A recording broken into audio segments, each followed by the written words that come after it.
ସନାତନୀ ସନାତନୀ ମାନଙ୍କର ଔକାତ ଦେଖୁଛୁ ପରା। ସନାତନୀ ସେମାନଙ୍କୁ କହିବେ ଯେଉଁମାନେ କି ଗଞ୍ଜେଇ ପିଇକିନା ଜଟ ଛାଡ଼ିକିନା ଯେଉଁମାନେ ମାନେ ମଶାଣୀରେ ରହୁଛନ୍ତି ସେମାନେ।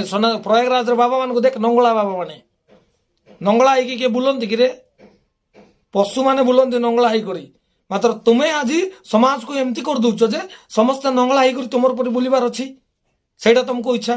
ସନାତନୀ ନାଁରେ ଗୋଟେ ଘୁଷୁରୀକୁ ଯଦି ଆମେ ସିନ୍ଦୁର ଫିନ୍ଦୁର ଲିପିକି ନାଲି ଗାମୁଛା ଗୋଟେ ମାରି ଦେଇକି ପୂଜା କଲେ ତୁମକୁ ୱାହ ଚାବାସ ବୋଲି କହିବ ତମେ ନାଇଁ ରେ।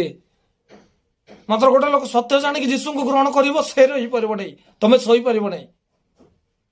କୁକୁରକୁ ମାନ, କୁକୁରକୁ ପୂଜା କର, ତମକୁ ଭଲ ଲାଗିଯିବ। କାହିଁକି ବୋଲେ ସେମାନଙ୍କୁ ତମେ ଶାସନ କରିବ।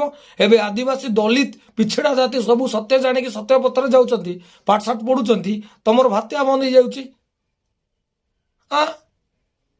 ତମେ ଆସି ଖାନାପ ସାନାପ କହିଦେବ ତମେ କିଏ ରେ? ଭାତିଆ ଚଳଉଛ ଆମର।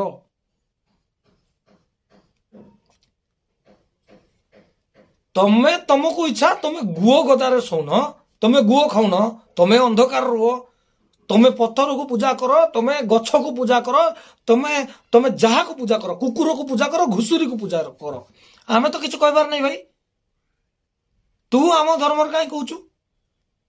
ଆଦିବାସୀକୁ ତୁ କିଣିଛୁ?